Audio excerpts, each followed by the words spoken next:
from immigration. Mr. President, I want you to hear this clearly. We will not be divided, and we will not be intimidated. And if you and Congress do their job, you should be able to fix this problem. That's immigration, because we speak plainly and authentically, too. That's pretty plain. To racism.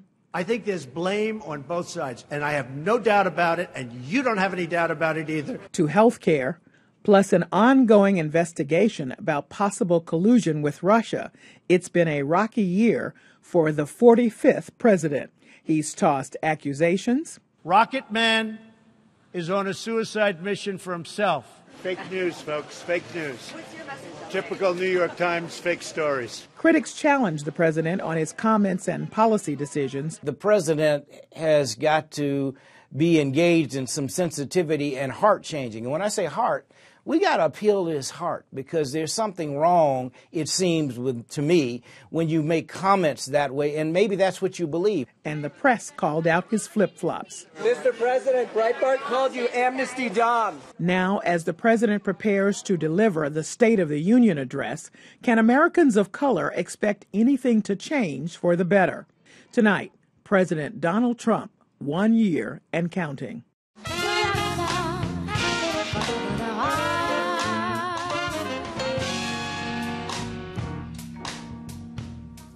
Welcome to our 50th season of Basic Black. Some of you are joining us on our live broadcast, and others of you are joining us on Facebook Live. I'm Callie Crossley, host of Under the Radar 89.7. Joining me tonight are Saida Grundy, Assistant Professor of Sociology and African American Studies at Boston University. Dr. Paul Watanabe, Professor of Political Science and Director of the Institute for Asian American Studies at UMass Boston. Kim McLaren, Associate Professor of Writing, Literature, and Publishing at Emerson College, and Yvonne Espinoza, Executive Director of the Lawyers Committee for Civil Rights and Economic Justice. Welcome to you all. Thank you. So our focus is looking back at the first year of the Trump administration, just having crossed that threshold last week of the inaugural weekend and the march and all of that, but the focus on the impact on communities of color. But I think it's interesting that you were all asked what you think was a very central issue, and the thing that you all said was immigration. Mm-hmm. And so I'm going to start with you, Paul Watanabe. Why is it just so important, and why is it a central focus of yours in looking back? I think immigration is a good lens into what's happening not only in this administration but our country, because it brings together elements of race, it brings elements of nativism. Immigration is fundamentally about what we think of who belongs in our society, who should be in it and who should be out of it. What's the rules of it? What are the boundaries for inclusion and exclusion? And so I think we learn a lot through immigration, and I think we learn a lot from this particular president about what he thinks about it. And his views on immigration are also reflective of his views on race. Absolutely. Kim. Well, I agree, and I think, immigration is what, in part, a large part, got Trump into office. He rode this whipped up anti-immigrant furor, this, criminalization we talked about earlier. What do you call it? Crimmigration. Crimmigration. Theory into office, and it has sustained his what popularity he has, and which won't budge. So I think it is a critical point. It's not the only one that affects communities of colors. I think the tax reform, the demonization of the press, all of these are going to have decimated our democracy. But certainly, in terms of immediate danger to brown and black people, that's the ticket. Saida.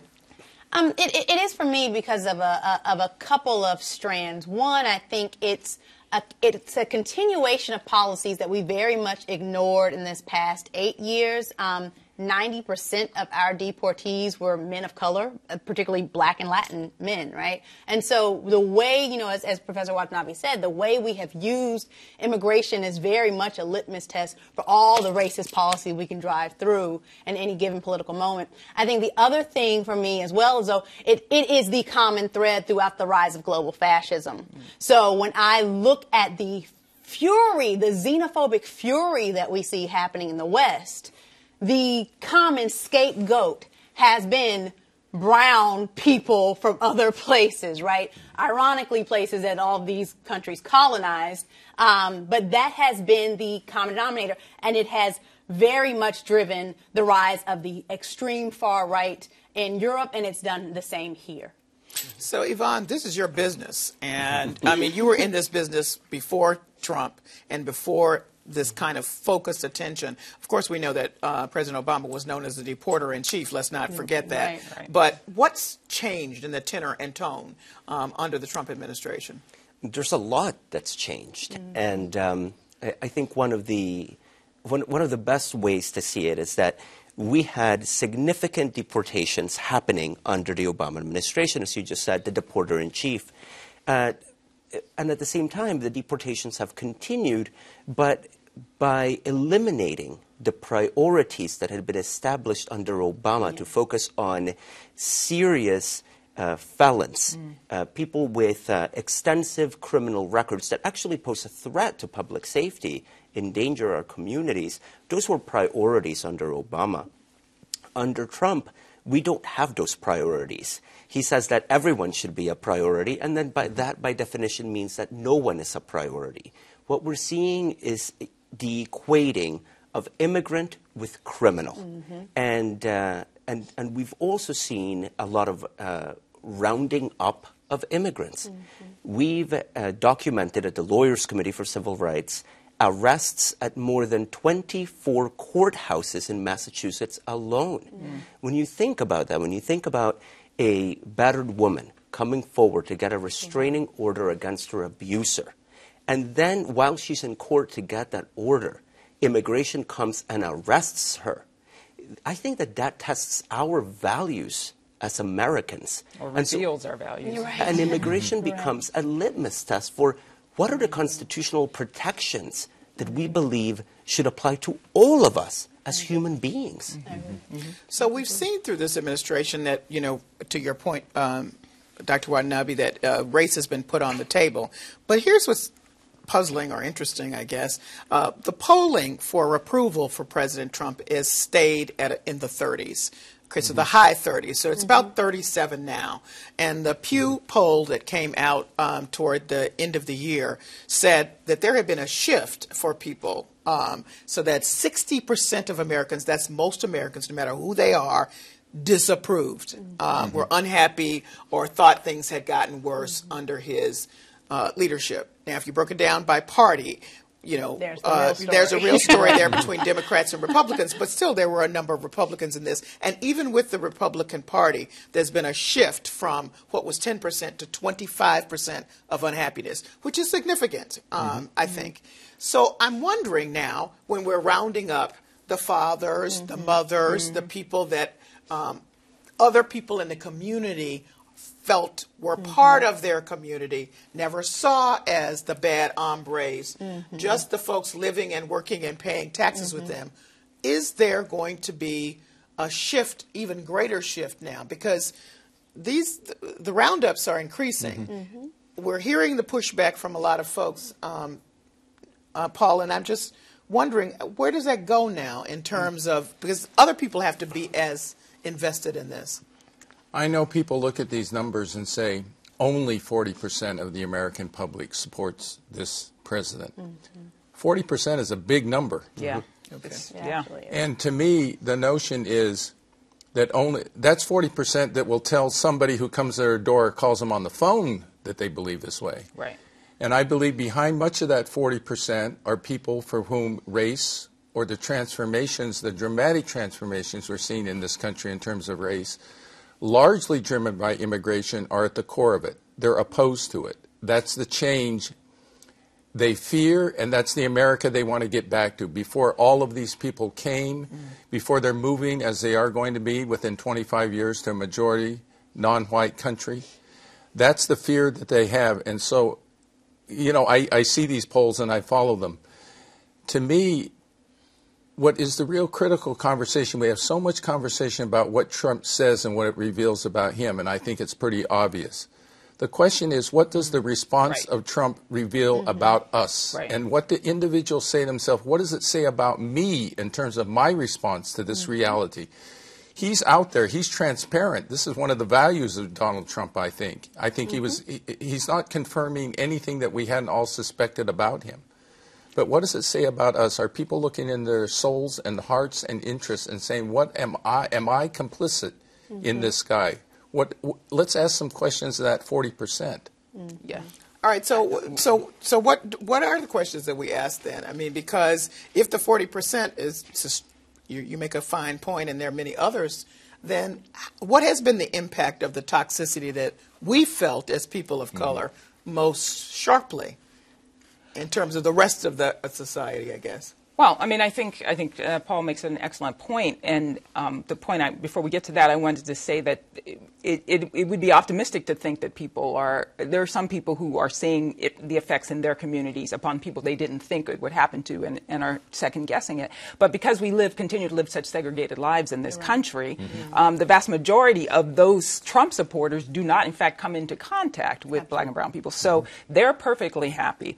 But I mean, we have seen the impact in the vitriol, the people being assaulted and attacked and even just harangued in coffee shops and murdered and Kmart and people, people, black and brown people being attacked, unleashed, journalists being threatened. I mean, the cat is out of the bag, and it is a dangerous tactic, and black and brown people lives are on the line here. So that is the very real impact. Absolutely. I mean, we're talking about just a few months ago, headlines of an 8-year-old black boy being nearly lynched in Claremont, New Hampshire, in the heart of New England. These are headlines that nobody would have imagined would have been possible today.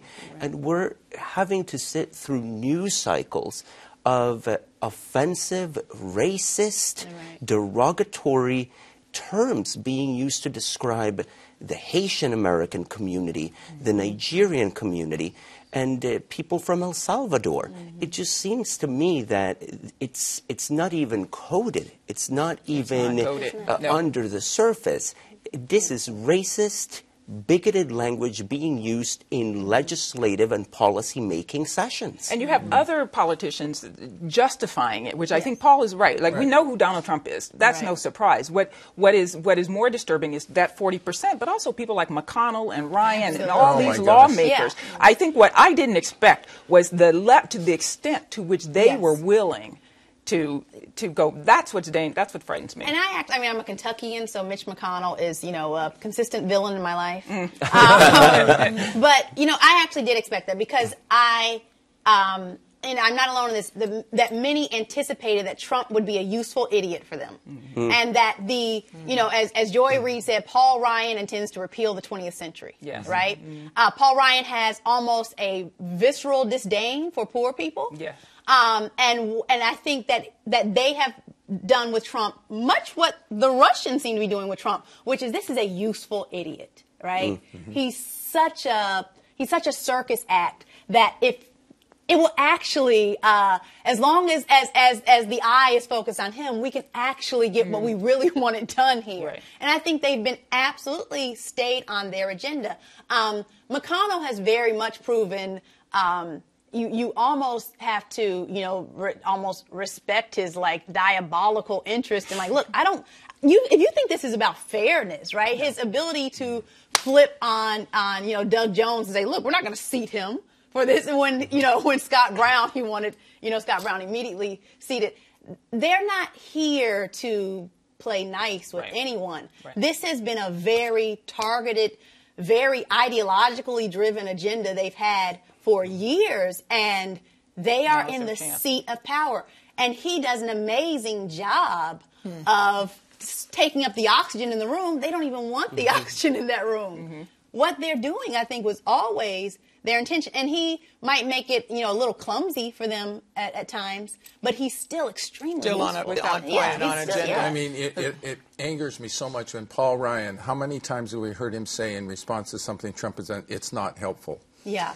I mean, if that's the most he can muster, I keep saying, Paul Ryan, you're not helpful. If that not helpful is the most you can say, and that it just drives me nuts that that's the most he can respond to. And he's part of the 40%. That's your point. Right. Part of the 40%. But it's also has pushing power. an agenda that he's very supportive of. Absolutely. Right. Absolutely. So the rest of the agenda, then, if we talk about health care and name any other arena, first of all, the budget as proposed by the Trump administration is cutting billions out of every department you can name. The 20th century. When you look down that list of social services, NEH, NEA, CPB, you look down the list of the cuts and you're like, we are back to pre-progressive era. Right. The only thing that's going up in the budget, as I have read it, is the military. Is the military. Is defense. Yeah. I think there's maybe one other, but it's which and DOD's budget is already almost $600 billion. Versus, what was this? One of the smallest budgets was one of the human services was operating on like maybe $30 billion, something like that. It's absolutely. And to be clear, some of those departments are to be eliminated. Others are to be cut back in a huge way. So here's the question. Yes. How do we look forward? What is the anticipation in the upcoming year? I mean, we started off the way he started off, but what specific things can you note now that you think will either worsen, may even out, or wherever you are in that? Sociologically, I think that our economy is unsustainable, and that we actually will approach a snap basically in the middle. We have a consumer-based economy in which we have wealth that is, I mean, you can't even really draw the graphs for how disproportionate our wealth is. The last figure I heard about this past year, 2017, was 1% of the global 1% had 80% of the wealth. Of the capital earned that year, 80% went to 1% of the population. We have a consumer-based economy. It means that you have to have a robust middle class or people who have discretionary income to buy, right? People have to be able to buy. When you have billionaires and multi-billionaires who hoard those resources, it's not enough for them to have 10 homes. They need 300,000 homes. Well, let me interrupt you and say that President Trump would say to you that tax bill is correcting. Oh, right. And he would point out to you that several of those companies have come forward and said, Disney said, I'm giving $1,000 to all the employees. I'm just telling you, Apple is coming back from overseas with $350 billion. That's not chump change. And again, we are in a nation, in a nation of 300 million people. Giving employees again, it's disproportionate, right? It's entirely disproportionate. What they would need to do to recalibrate the wealth distribution is more than any private act can do, and that is why we have government. That's why we have central banking. Okay, so you're the economy is going to break. Where are you? What's going to happen? Yeah. Oh my gosh! I mean. We do have the 2018 midterms coming up, so hopefully we will have some political. I don't even know what we can hope for, stabilization or at least correction, back and forth. But I think we can expect more of the same, depending on what happens with the Mueller investigation also. That's part of what happens, right? How is there a way to restrain not only this president but the Republican leadership? I think that's where our hope lies. But in terms of an assault on the middle class, on black and brown people, on immigrants, I expect that to continue. I can't say otherwise, unfortunately. Do either of you say health care? Or what do you say? I do, but I think some of the policy trends, inequality is going to increase. Yes. The assault on the environment, which has double implications for people of color. It's a race issue. Yes. It is. It's going to continue. And the thing that I think is most worrisome, it's amazing within a year what Trump has been able to do in terms of just the response in American society to him and the views and the policies and behavior. He can engage in the most outrageous behavior and it becomes acceptable. If you think about that. Normalization. And the attacks on the media can just be people pass it off. I guess there is fake news, and that's the answer to things. And that assault, you're going to have another year of that when we meet this time next year. And I think that's regrettable. It's an attack on democracy. It's an attack on the truth. It's an attack on the institutions that we rely on to have healthy democracies, like healthy, vibrant news that's trusted. Right. And sees its role as playing that role. I can see a lot of the news media cowing to this pressure, for example.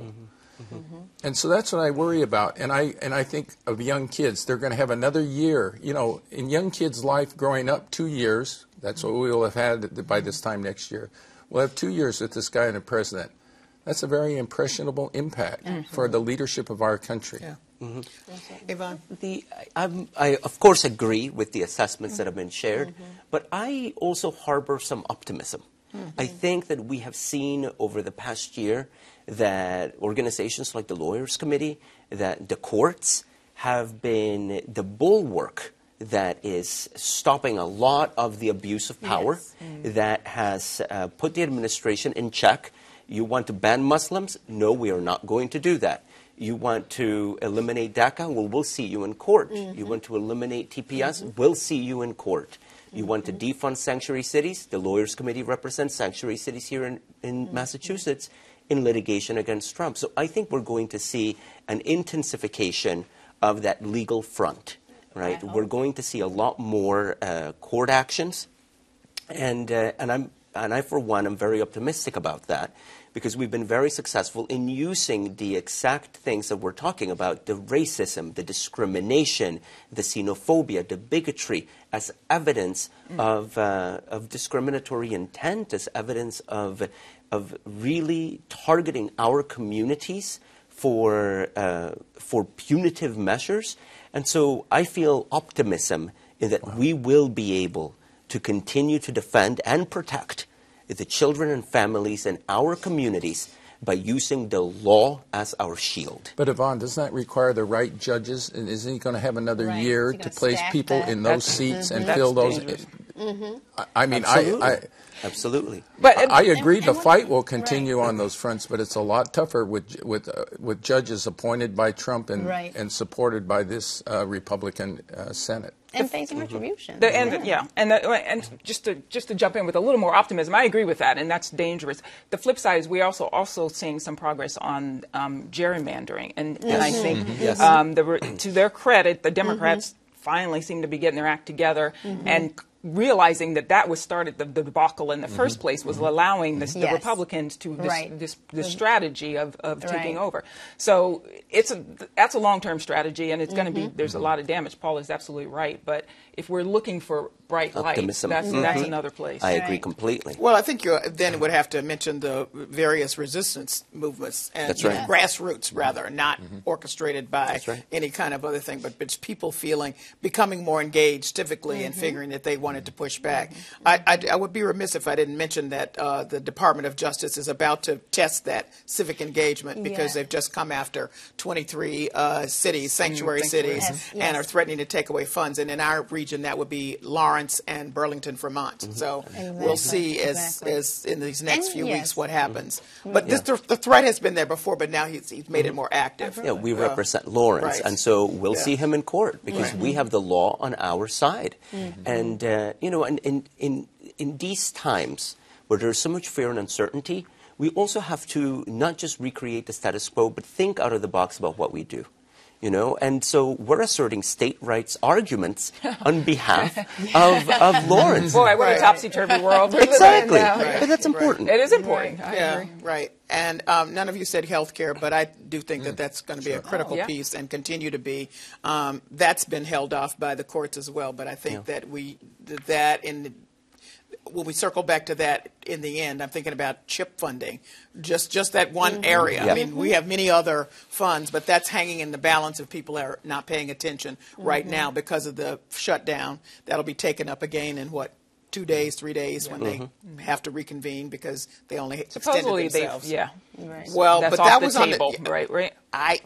it was off the table on the first agreement. Then it came back into play when they did not agree. Right. So this is what they said about Neil. He's like debating with Jell-O, right? Right. And the same thing, and that's what Chuck Schumer, who's the majority leader, said. Then he took the wall part of his agreement off. So now we're back to square one, as I understand it. Well, you know better than me, but that's part of the issue. Is that The we just Democrats came caved in. There's no question about it on back. DACA. Yeah, that's what they're saying. But I mean, if I was Schumer, I would say, okay, I'm willing to give you an extension, but you got to give me a vote on DACA, a clean vote on DACA, not about the wall, not about family unification, not about the diversity lottery. Let's have a vote about the wall, and I'll give you your extension. But that means that some of the Republicans who do support DACA would have to stand up, and so far they've not been willing to. They're not been willing to do that at this point. So we'll see. But in any case, vigorous conversation from all of you. Thank you. That is the end of our broadcast. Thanks to all of our guests, and thank you for joining us. But I want you to stay with us right now as we continue this conversation on Facebook Live. We have a few other points to make as we continue on Trump's first year and beyond, into the second year and before the State of the Union address, and we don't know what he'll be saying, and a little bit about his presence at Davos. So stay with us for that conversation coming right up.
Is this a time for action? I don't know whether it is or not.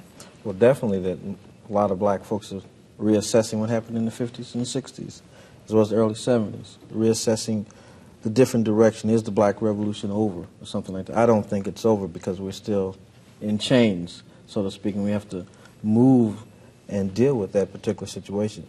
But the question is, which way do we go? Unfortunately, we're in a position where we have to respond to the segregationists, the racists that want to keep us in the ghetto, to want to ship us back to Africa from their point of view. Welcome back. That was host Marita Rivero and social activist Maceo Dixon back in 1976, discussing the future of black leadership, all part of our 50th season celebrations, highlighting pivotal moments from the show. Now we're on Facebook Live with our post-show, continuing our discussion on Donald Trump, 1 year and counting. I promised a question from you all. Davos, how do you read what happened there with the president and what impact it has on our communities in the end? Don't everybody jump in? Yeah. It's money, right? Yes, but I mean, no. I will hold on to my larger thoughts about this, but in terms of Trump is extremely unreliable in those spaces, so it's I don't even enjoy the act of sort of like predicting what happens in those. Yeah, that's. Yeah, I see what you're saying, because you don't know whatever he said over there is going to last. I never find him reliable. Right. I think one thing we can read from it is that the world community is, whatever their private reservations, and we assume they have them, are stepping very lightly around him and are not willing to confront him publicly, which, you can understand. He is the president of the United States, as hard as it is to actually say those words. But that cannot provide a check on his mania. Whether it can provide a check on our other representatives of government, knowing that we still have to work with the world. I don't know. I mean, and then the global elites at Davos are also. Well, that's money. We've had this isolationist. Money is money. Yeah, right. So. This isolationist strategy, but also, I mean, it actually makes me actually anxious to think about the point we are in the world. I mean, by every call of historians, we have not seen this type of geopolitics since right before World War II, right? Yeah. That we are, Right. as the kids might say, the trunk is popped on this one. Like no one is de-escalating Right. from this point. We are beyond the point of return.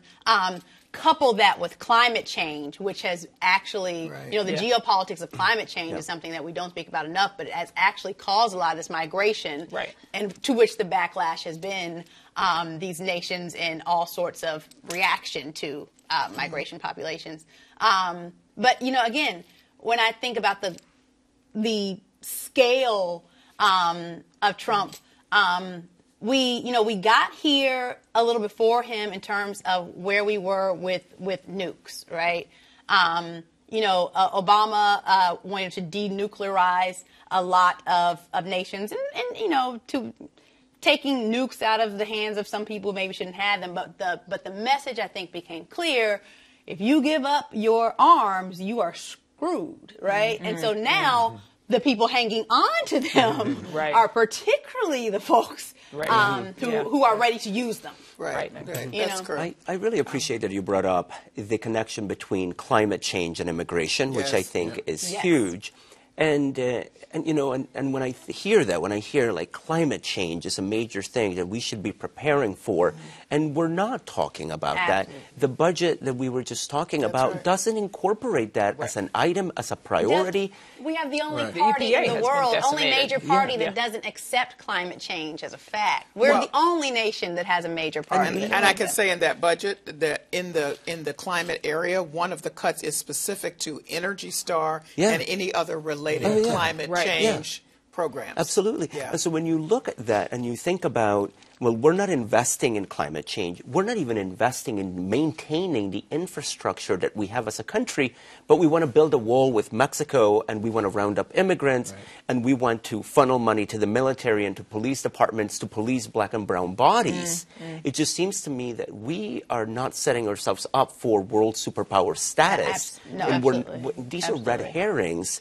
But they occupy all of our time when we should be talking about how do we build in our infrastructure, how do we become sustainable as a country in terms of global warming. I think part of what... Let me just we have a Facebook question. People want to know if your take on will there be more Charlottesvilles in the new year? Absolutely. Right. No, Absolutely. And I don't think they'll be necessarily identical, but that energy has not gone anywhere. And from all domestic intelligence, that energy picked up in backlash to Obama during his terms, right?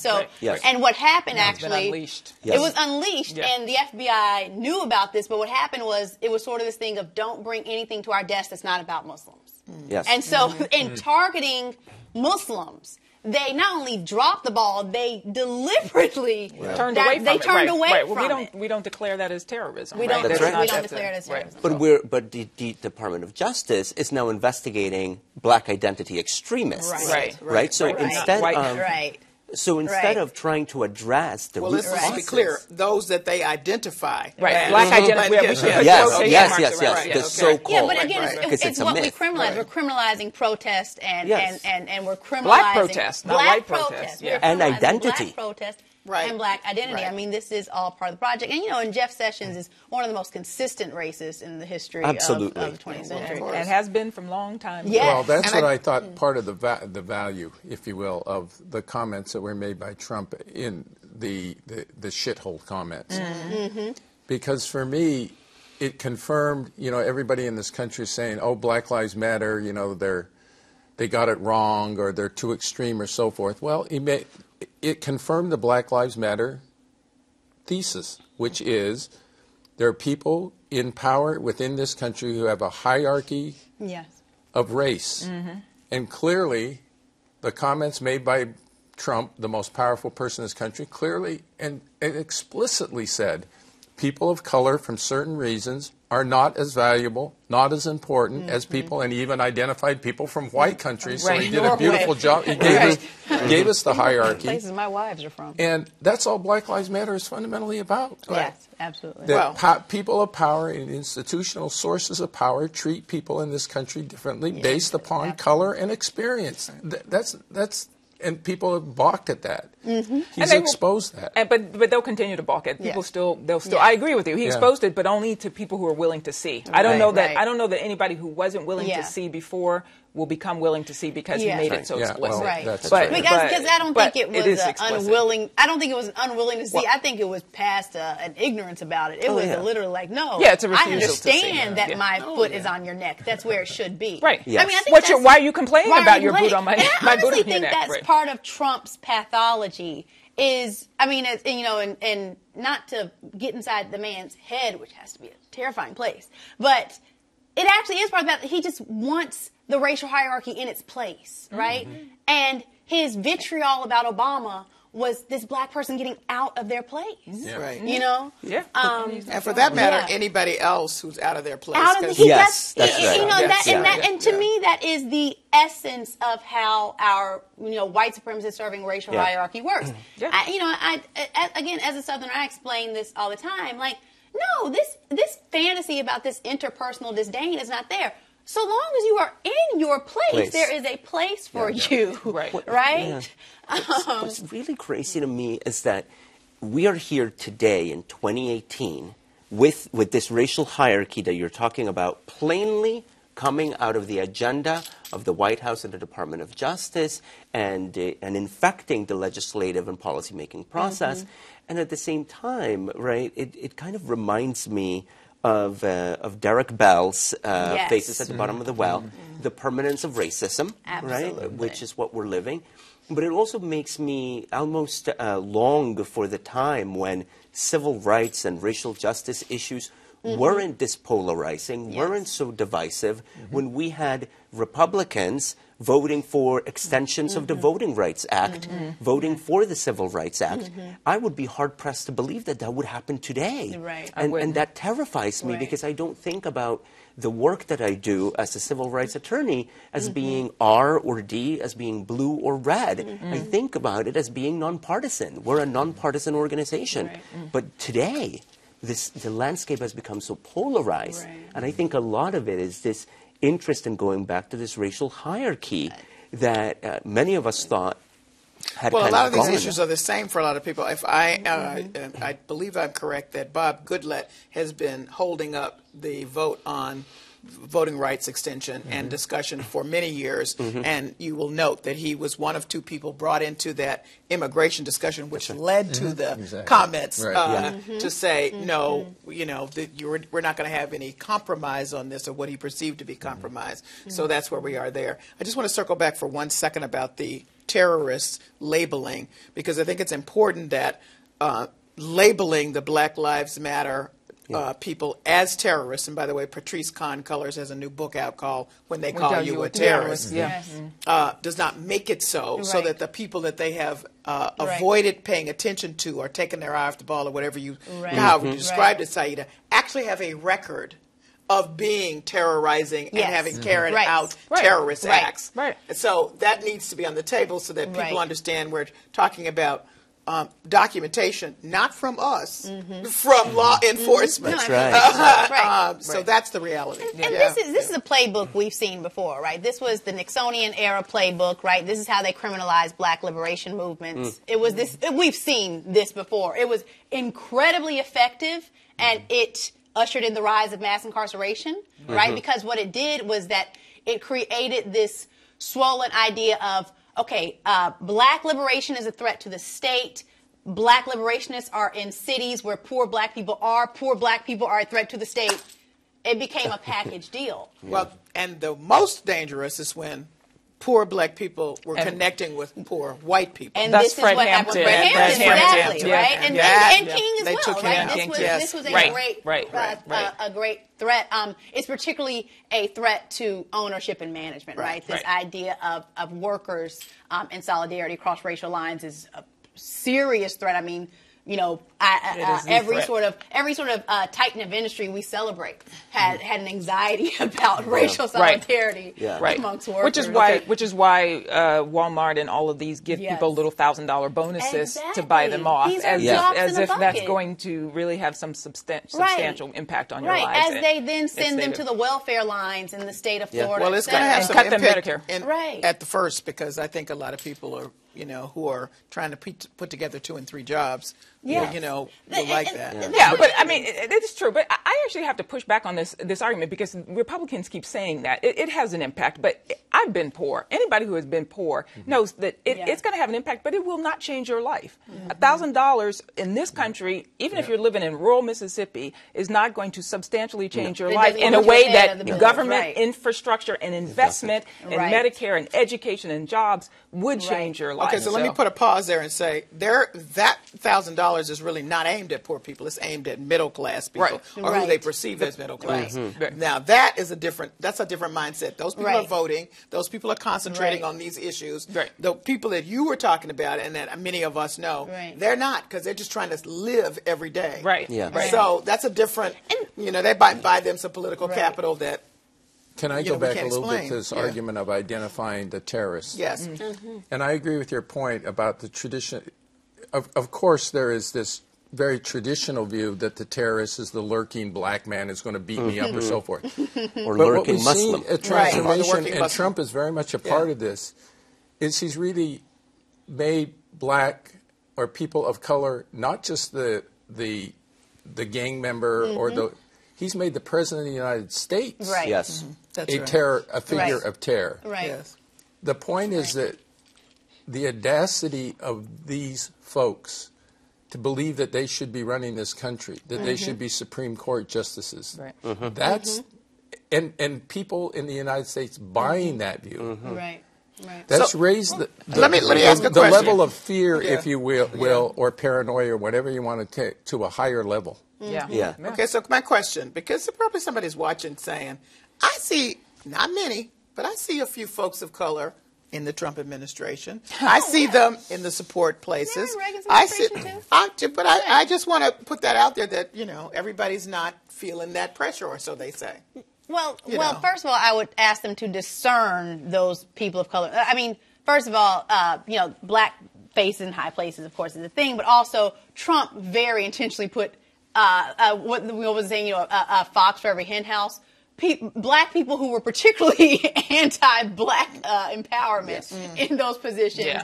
And his obsession with loyalty means that the loyalty is to him, not to any policies or agenda that improves the lives of anyone outside. I mean, and he does this. I don't think black people are unique in this. He does this. And that's part of his personnel and his management style. And even the one black woman he did appoint to the White House couldn't even handle it. Yeah, and also it's like her appointment was so... I mean, it wasn't in a position of real power, right? These are just his flunkies. Yeah, these are just superficial. These are tokens. Tokens. Thank you. Absolutely, these are his acolytes, etc.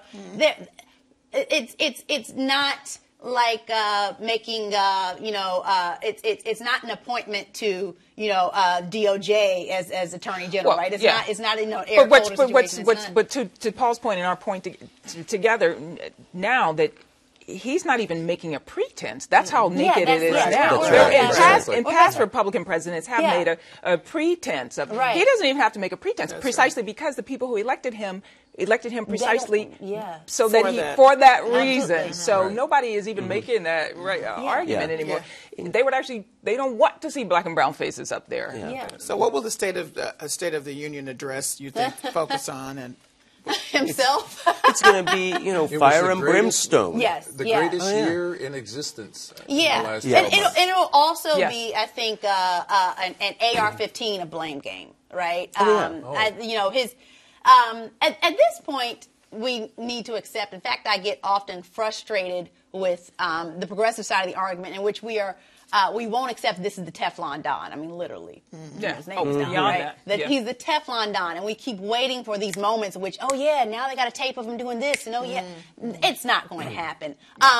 We somehow think that there is some threshold of depravity that when he crosses it, the country will be done. I don't think anybody thinks that anymore. I think everybody's given up.